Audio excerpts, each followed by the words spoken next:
जो शायद हम आगे नहीं बात करेंगे फिर, क्योंकि सबसे पहले हम आ जाते हैं टीम कॉम्बिनेशन जो है। तो रोहित शर्मा ने जो है टीम का टॉस जीत के पहले बैटिंग का उन्होंने निर्णय लिया।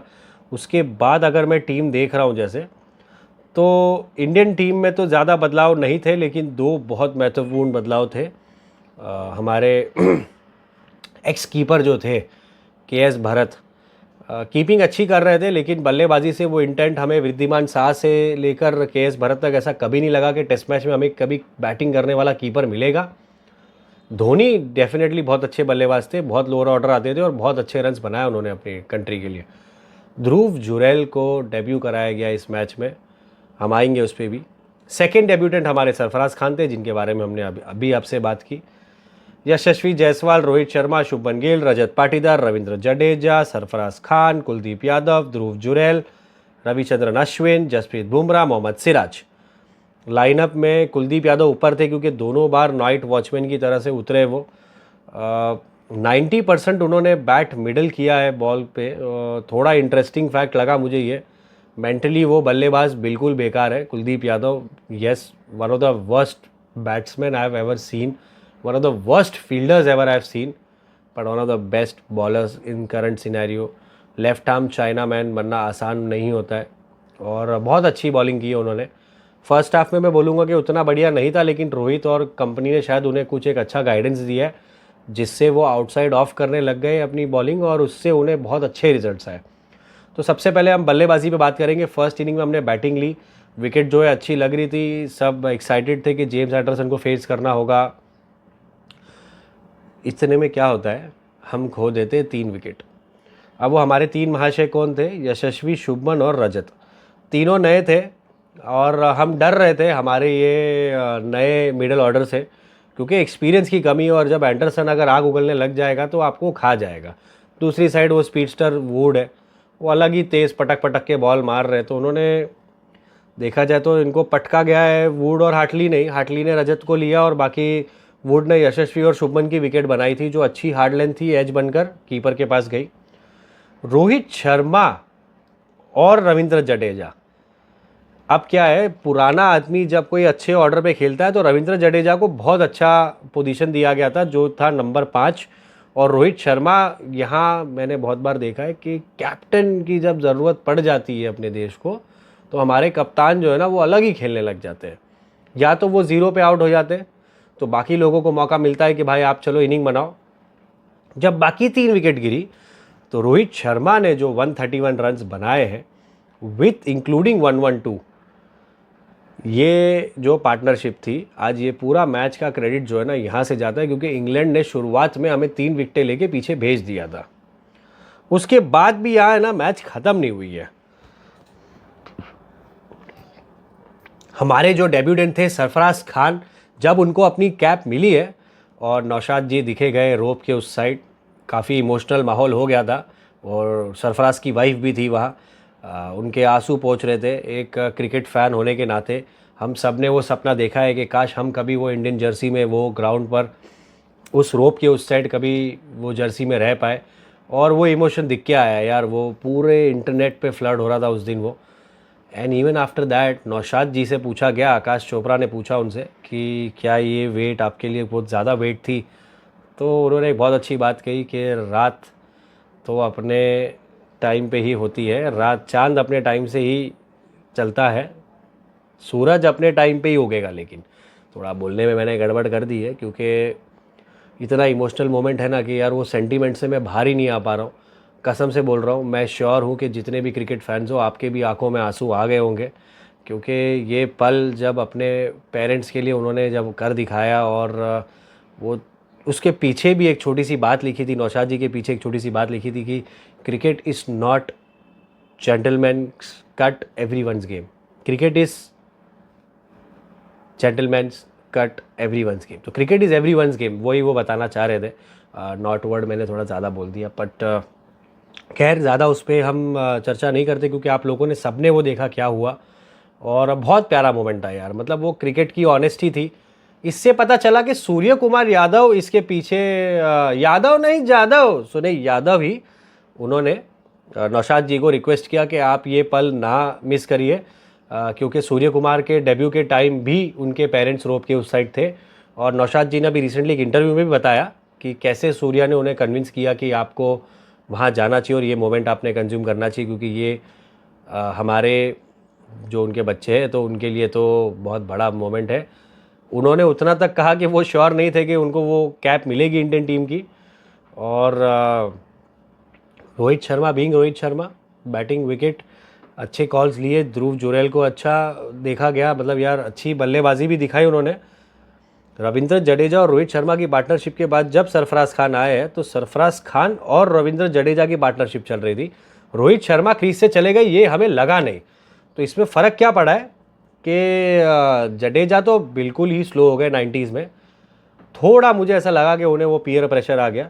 लेकिन सरफराज ने जिस तरीके से वहाँ पर हैंडल किया है सिचुएशन, और उन्होंने जो शॉट्स लगाए हैं, पहले ओवर हिट करने नहीं देखा है, बाउंड्रीज से ही काम चला है। उन्होंने कुल मिला के ना 9 चौके मारे और उन्होंने कुल मिला के 9 चौके मारे और 1 छक्का मारा है। तो 93 की स्ट्राइक रेट से एक टेस्ट मैच में, जो कि मैं बोलना चाहूँगा कि भाई ये डेब्यू था और डेब्यू जैसा बिल्कुल नहीं खेला है। वैसे मुंबई की टीम में यशस्वी के सीनियर भी है वो, तो वैसे तो बंदा पुराना चावल है, वैसा कोई नया लड़का नहीं है कि आते ही कर गया। और ओवरनाइट सक्सेस नहीं होती क्रिकेट में। पिछले 10 साल उन्होंने कितना हार्डवर्क किया है, कितने दरवाजे ठोके और कितने दरवाजे तोड़े हैं, इसका हमें अंदाज़ा शायद सिर्फ वो स्कोर कार्ड के थ्रू ही पता चलता है। सूर्य कुमार जैसी ही इनकी भी कुछ कहानी है कि बॉम्बे में आए, रन बनाते गए और इतने सारे रन बनाए कि सिलेक्टरों को उनके पास जाना पड़ा और उठाना पड़ा।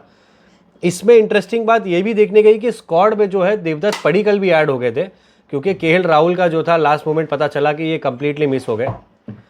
इसमें मैं और एक चीज़ देख रहा हूँ कि जडेजा भी इंजर्ड होने वाले थे, और उसके पहले भी एक स्टेटमेंट मिली कि जडेजा जो है इंजरी से आ रहे वापस, तो ज़्यादा डाइविंग नहीं मिलेगी उनके एंड से। लेकिन फिर भी बॉस, उन्होंने बॉलिंग, उन्होंने बैटिंग, ऐसा बिल्कुल नहीं लगा कि वो इंजरी से वापस आए।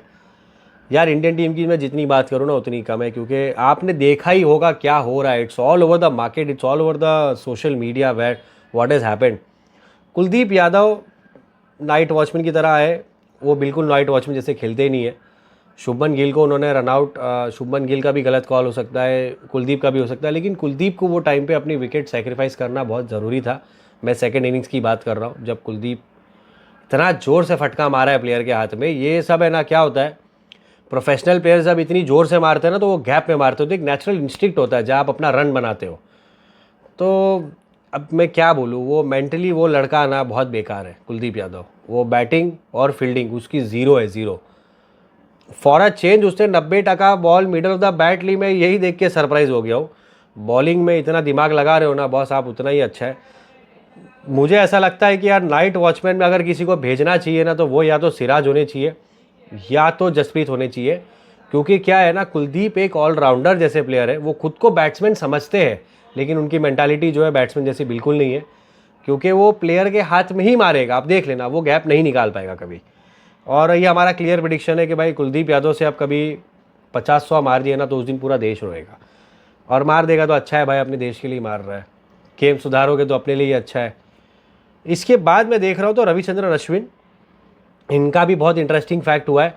चलते मैच में चार्टर्ड फ्लाइट से वो गए अपने घर, उनकी माताजी का जो था तबीयत ठीक नहीं थी।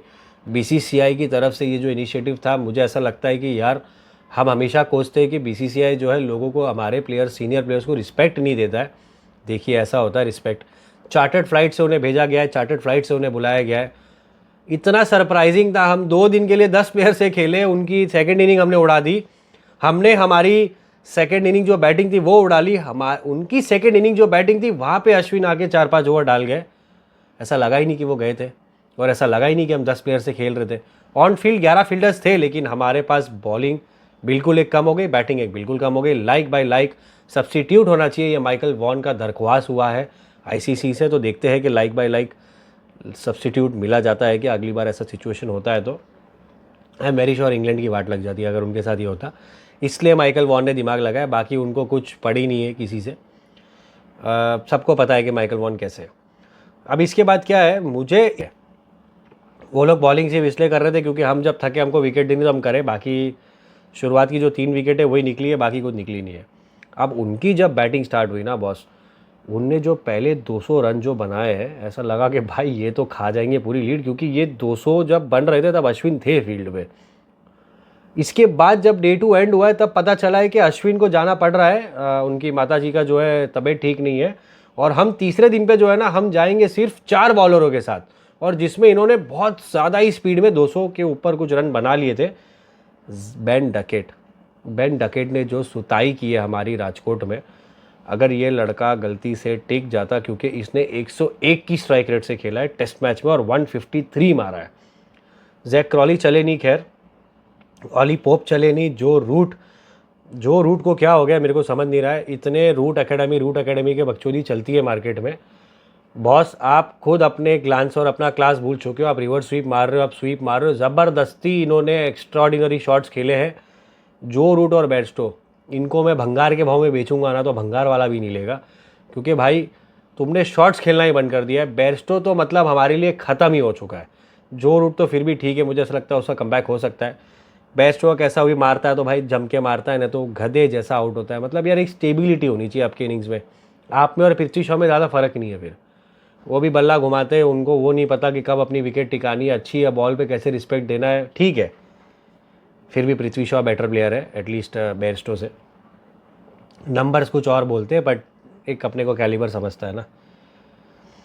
इसमें क्या है, बेन स्टोक्स ने अच्छा 41 बनाया, बेयरस्टो तो डक पे गए। कुलदीप यादव का वो सस्ता सा छोटा डुप्लीकेट बाबर आजम बॉल था, खड़ा रह गया बंदा विकेट पे, एलबीडब्ल्यू लग गई।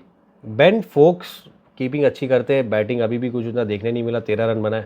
रेहान अहमद कौन से ज़माने का ऑलराउंडर है समझ नहीं आता है। टॉम हार्टली ठीक है, मार्क वुड, जेम्स एंडरसन। फ़र्क ये देखा गया है कि इस बार उनके लोअर ऑर्डर ने परफॉर्म नहीं किया, हमारे लोअर ऑर्डर ने परफॉर्म किया और हम पहुँचे 445। उनके लोअर ऑर्डर ने नहीं परफॉर्म किया, फिर भी वो लोग पहुँचे हैं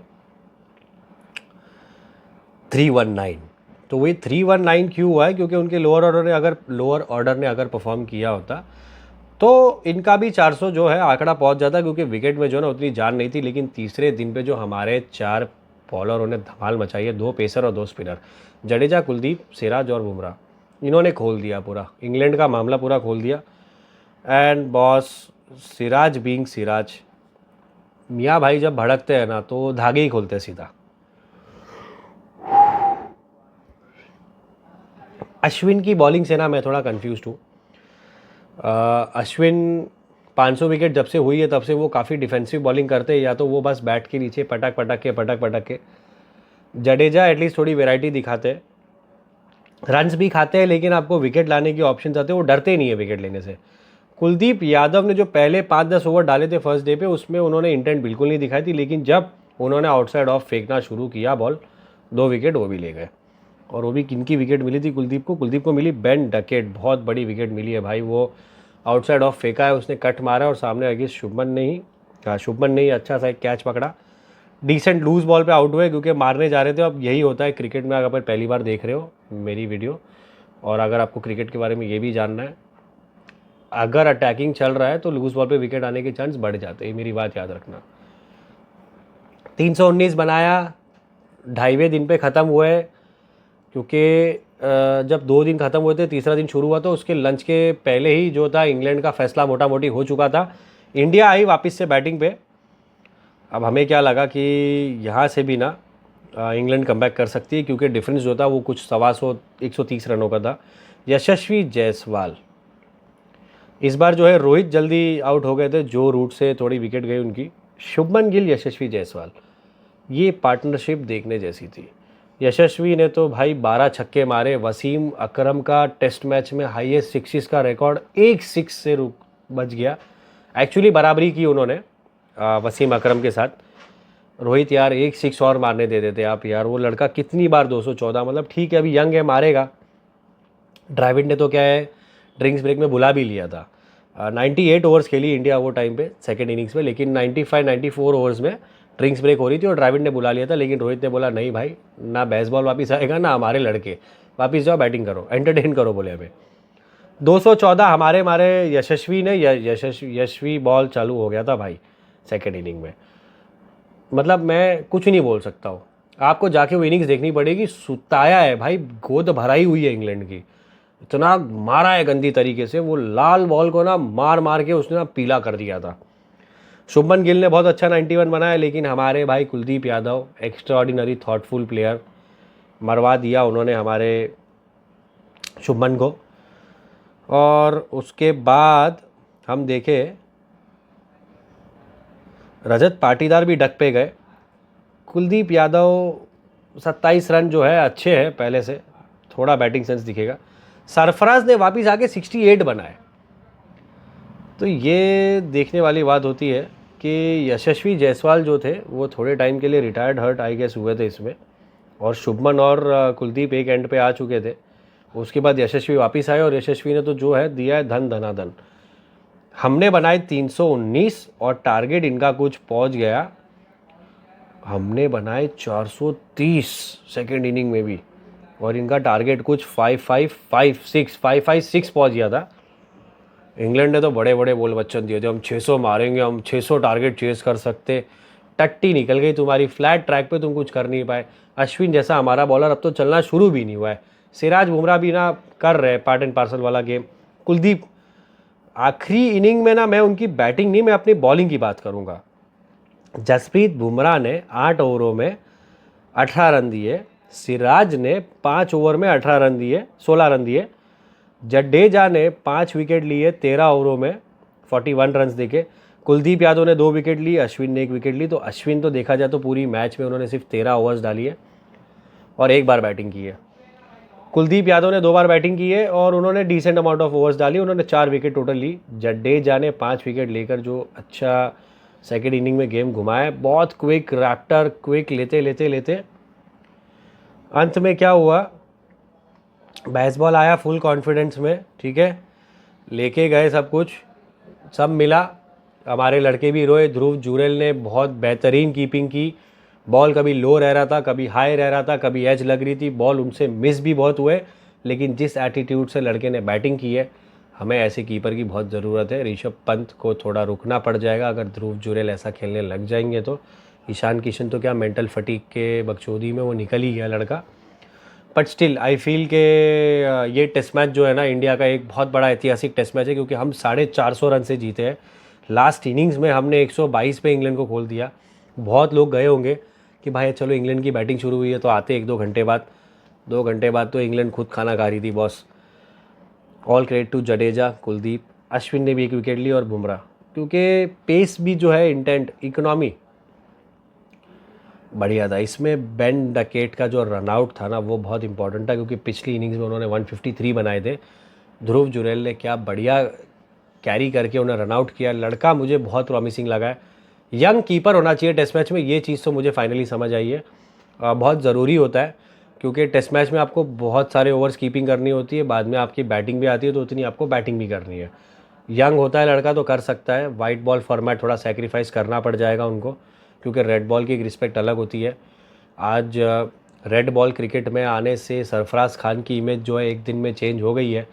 ये सिर्फ़ और सिर्फ रेड बॉल का कमाल है और करिश्मा है, और उनकी मेहनत भी है, क्योंकि ऐसा नहीं है कि वो आते ही बस उनको सब प्लेटर पे मिला है। उन्होंने अपनी गेम वर्क की है। उनके 50 पे भी उनके फादर खड़े होकर सल्यूट कर रहे थे। मैं ऐसे बापों को सलाम करता हूँ जो अपना डे एंड नाइट डाल देते हैं अपने बच्चों के पीछे, और उनकी क्रिकेटिंग करियर को इस हद तक लेके आने देखते हैं कि जिस दिन वो इंडियन टीम में सिलेक्ट हो रहे हैं तो वो रेडी लग रहे हैं। ऐसा नहीं कि भाई मतलब उनको अभी भी तैयारी करनी है।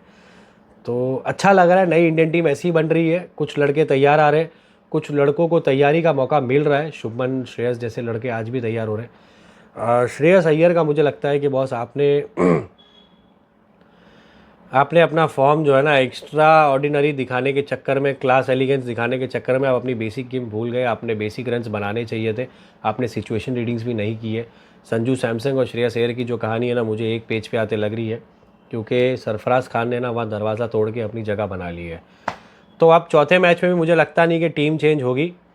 बॉलर अगर कुछ इंक्लूड या एक्सक्लूड होता है तो होता है। केएल राहुल की फ़िटनेस क्या है, सब्जेक्ट टू वेरी देखना पड़ेगा कि क्या होता है। मुझे नहीं लगता कि आगे भी वो फिट होने वाले। And I think we should play with the same team. Virat Kohli के नहीं होने के बावजूद हम 450 रन से जीते हैं। भाई ऐसा क्रिकेट खेलोगे तो गया तेल लेने बेसबॉल। वो फाइनल का गम भी हटा दिया है, क्योंकि हमने बॉलिंग, बैटिंग, फील्डिंग किसी भी एलिमेंट में हमने कोई कॉम्प्रोमाइज़ नहीं किया है। पिच कंडीशंस को लेकर भी हमने कुछ ऑल्ट्रेशंस नहीं की, ज़्यादा एक्सपेरिमेंट नहीं किए। फाइनल पे भी बार बार पे बोला जा रहा था कि पिच उन्होंने ज़्यादा बॉलिंग वाली बना ली और हमारी गांड में घुस गई वो पिच। इस बार अच्छा लग रहा है कि द्रविड़ और रोहित की बात शायद सुनी जा रही है, कीप इट नॉर्मल, क्योंकि प्लेयर्स में अच्छा कैलिबर है, 1-on-1 आ जाओ, ग्राउंड पे देख लेंगे और तड़ी पार कर देंगे। बैटिंग की इनिंग्स अगर ये पूरे मैच में हाईलाइट करूँ तो भाई यशस्वी जायसवाल की इनिंग्स देखने जैसी है। बेन डकेट की इनिंग्स प्लीज़ देखिएगा, क्योंकि जिस तरीके से बैट के सुताया है उन्होंने हमारे बॉलर्स को। जडेजा के 5 विकेट और सिराज की हमारी 4 विकेटें, ये 4 चीज़ें ऐसी इंपॉर्टेंट लगी मुझे इस मैच में, जिससे मैच जो है ना यहाँ वहाँ जा रहा था, लेकिन इसमें से 3 चीज़ें हमारी थी, तो मैच हमारे पास आया। मैक्सिमम सेशन हम जीते, क्राउड सपोर्ट हमारे पास था, अच्छा कैप्टन हमारे पास था। और मैं बोलूँगा कि बेन स्टोक्स जो है ना, इस बार मुझे ऐसा लगा कि कैप्टनसी के तौर पे ना बहुत कंफ्यूज थे, क्योंकि मौका ही नहीं मिल रहा था। एक्चुअली बैट्समैन जो थे हमारे वो इतने ख़तरनाक तरीके से खेल रहे थे कि कुछ अंदाज़ा ही नहीं हुआ है कि यार अब क्या करें। तो आज की वीडियो यहीं तक है। अब चौथे मैच के एंड में मैं आपसे बात करूँगा और तब देखते हैं कि क्या होता है। बेसबॉल का रेसबॉल निकलता है क्या, क्योंकि बेसबॉल को कमबैक करना अब ज़रूरी है, क्योंकि इसके बाद हम एक मैच जीत लेंगे तो वो कुछ कर नहीं पाएंगे। और ओवर रेट से भी उनके पॉइंट्स कम हो रहे हैं। मुझे लगता नहीं कि वो कोई हिसाब से फाइनल खेलने वाले, क्योंकि उनकी ये साल की पूरी टेस्ट मैचेस जो है वो सारी सेना कंट्रीज़ में है। इंग्लैंड में उनके मैचेस कम है, तो भाई बेसबॉल की तो वाट लगने वाली है। और इंडिया की खासियत हो गई है कि इंडिया इस बार मैक्सिमम टेस्ट इंडिया में खेल रहा है। हम शायद वेस्ट इंडीज़ के लिए ही बाहर जा रहे हैं, यहाँ वो जाके आए, मुझे याद नहीं, I will just cross check. और अच्छा लगा मुझे आप लोगों से बात करके, दिल को ठंडक पहुँची कि भाई ऐसा भी क्रिकेट हो रहा है। और बस यही है। इसके अलावा अगर कोई न्यूज़ है जो मैं भूल जा रहा हूँ तो मैं देख लेता हूँ, जिस पे नासिर हुसैन ने वॉन और नासिर हुसैन ने एक अच्छा ये बोला कि डिसरिस्पेक्टफुल टू टेस्ट क्रिकेट, जो तरीके से इंग्लैंड को हैमरिंग मिली है, उस बेसिस पे ये स्टेटमेंट आया। लॉन्गेस्ट 48 आवर्स, ये जो है ना लॉन्गेस्ट 48 आवर्स, इसके ऊपर क्या है, अश्विन ने अच्छा एक मैसेज लिखा है जब वो अपनी माताजी से मिलने जा रहे थे, और ये 48 आवर्स का सेक्शन जो बीच का था, we wish her mother a very speedy recovery and BCCI से जो सपोर्ट मिला है मैं उसके लिए भी बहुत खुश हूँ। आप कमेंट सेक्शन में भी डाल सकते हो अगर मैं कुछ भूल रहा हूँ। इस टेस्ट मैच में ऐसी इंटरेस्टिंग बात हुई है। रोहित शर्मा ने लेट के रिव्यू लिया था, वो भी देखने वाली बात थी, एकदम ग्लिम्स वाली बात थी। बुमराह जो है ना, मुझे ऐसा लगता है कि भाई अब रांची टेस्ट में ना आराम कर लेना चाहिए, क्योंकि आप बहुत फटीक हो जाओगे इतना, अगर आप 143 144 से डालना है। 434 रन से हम राजकोट में 2-1 की लीड जो है कर गए। बेसबॉल इन अ फिक्स, तो बेसबॉल को तो अपने काम पे वर्क करना पड़ेगा, क्योंकि ऑली पोप ने पहली बार भी जब मैच जिताया, सेकंड वाला या पहला वाला मैच जो जीते थे, तो वो अपनी टेस्ट इनिंग्स की वजह से जीते थे वो लोग, not because of the baseball attitude. तो मुझे नहीं लगता कि बेसबॉल के एटीट्यूड से इंडिया में तुम्हारा काम होगा। इंग्लैंड में नो डाउट तुम जाओ तो अब हम कापेंगे, तब की बात तब। अब तुम आए हो तो भाई सम्मान दो, सम्मान लो, जीतने के लिए उतनी मेहनत करो और फिर घर जाओ, बाकी मेहनत तो लग नहीं रही। इंग्लैंड से मैं थोड़ा एक्सपेक्टेशंस और रख रहा हूँ नेक्स्ट मैच में। Rahul Dravid smiles in an amusement, Yashasvi Jaiswal twin with a reverse sweep. यार ये लड़के इतने कॉन्फिडेंट है, वो लड़के ने क्या शॉट्स मारे यार, रिवर्स स्वीप सामने स्लॉग स्वीप। एंडरसन को 3-6 मारा है उसने बीच में, मेरे को तो बिलीव ही नहीं हो रहा है भाई एंडरसन को। ये इतना है भाई, नाम बनाना है बड़े बॉलरों को देना पड़ेगा बड़े दिनों पे, और हमारे बैट्समैन ये खूब ही जानते हैं। राजस्थान रॉयल्स बहुत खुश होगी कि उन्होंने यशस्वी जायसवाल पे इन्वेस्ट किया है। इसके अलावा मैं देख रहा हूँ 4 प्लेयर्स हु स्टार्ड एंड 1 फ्लॉप्ड। तो फ्लॉप तो ठीक है, फ्लॉप देखने जैसा क्या है, फ्लॉप में कौन है भाई, हुज फ्लॉप्ड?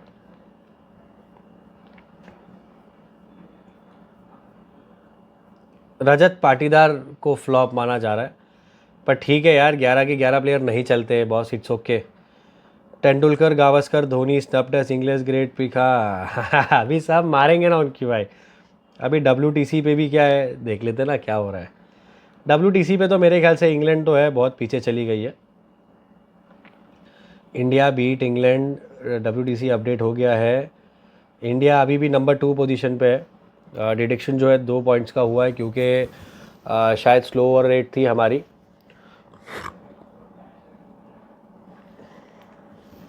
रोहित शर्मा ने अच्छा बीच में वो कमेंट भी बोला, अरे वो कम हो जाता है भाई, ओवर कम रेट होने से ऑल आउट करने पे, तो वो 2 डिडक्शन पॉइंट्स हुए। इंग्लैंड के तो भाई साहब 19 पॉइंट डिडक्ट हुए स्लो ओवर रेट की वजह से। बेन स्टोक्स है ना भाई, गांजा हफीम चरस पी के खेलता है, उसको कोई स्पोर्ट की कीमत नहीं है।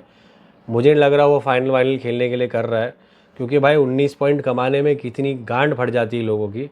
ये बंदा भाई 19 पॉइंट तो खाली स्लो ओवर रेट पे गवा चुका है। एज ए कैप्टन ये बिल्कुल ना चौल पे। इंग्लैंड को कुछ बोलना चाहिए, हमारा तो देश नहीं, हम क्यों बोले। जाओ माचुदा, उनको क्या है, गांड मारो। इसके अलावा मैं देखूँ तो श्रीलंका तो जो है पार्टिसिपेशन में है ही नहीं। नंबर 1 पे न्यूजीलैंड है, सेकंड पे इंडिया है, थर्ड पे ऑस्ट्रेलिया, चौथे पे बांग्लादेश है और पाँचवें पे पाकिस्तान। बांग्लादेश तीसरे पे है, लेकिन वो भी 24 अंकों के साथ है क्योंकि उन्होंने खेला कम है। उनका परसेंटेज अच्छा है जीतने का। सही है, पॉइंट्स के हिसाब से तो ऑस्ट्रेलिया 120 पॉइंट्स पे, इंडिया 84 पॉइंट्स पे और न्यूजीलैंड 48 पॉइंट्स पे। 2024 मुझे ऐसा लगता है कि इंडिया का होगा। जय शाह ने भी अच्छा स्टेटमेंट दिया था बीच में कि जय गढ़वी गुजरात, जय हिंद, जय भारत, जय महाराष्ट्र, सब कुछ बोलने के पहले ये बोल दिया था कि स्टेटमेंट नहीं आई थी आखिरी मैच की, तो उन्होंने बताया कि 10 मैच हारे थे, 10 मैच जीते थे, 1 मैच हार गए थे। उसका उन्होंने पहले स्टेटमेंट क्लैरिटी दी और उसके बाद उन्होंने फुल कॉन्फिडेंस में बोला कि इस बार रोहित शर्मा की कप्तानी में उठाएगा भारत T20 का विश्व कप बारबाडोस में। I am so praying this कि भाई हो जाए, ये इंडिया उठा ले। कर लो यार हिटमैन, अपने कैप्टनसी में कर लो, क्योंकि इसके बाद एक और वनडे, एक और टेस्ट मैच आपको लाना है। And I want Rohit Sharma as a captain to win all this 3 cups, क्योंकि वो बहुत डिजर्विंग कैप्टन है। कोहली अपने करियर में ये नहीं कर पाए क्योंकि उनके पास और बहुत रायते थे, और वो बहुत बड़ा एलिमेंट है, वो बहुत बड़ा प्लेयर है। उसने बहुत कुछ किया है देश के लिए, उसने अपना काम कर लिया है। अब रोहित की बारी है कि वो भी अपना काम करे। आज का सफ़र यहीं तक था, हम आपको अगली वीडियो में मिलेंगे। देखो हिल गया सब कुछ, जाने का टाइम आता है तो चीज़ें हिलने लग जाती है। तो अब हम मिलते हैं आपको अगली वीडियो में, अगली मैच के आखिरी दिन पर। और अब देखते हैं कि बेसबॉल कमबैक कर पाता है क्या, क्या पुजारा इंडियन टीम में टेस्ट मैच में आ पाएंगे, क्या श्रेयस राहुल वापस से अपनी जगह बना पाएंगे टीम में, रजत पाटीदार क्या फिर भी टीम में जगह में रहते हैं। देखने के लिए बने रहो। चलो बाय बाय, शब्बा खैर, good night, tata, see you.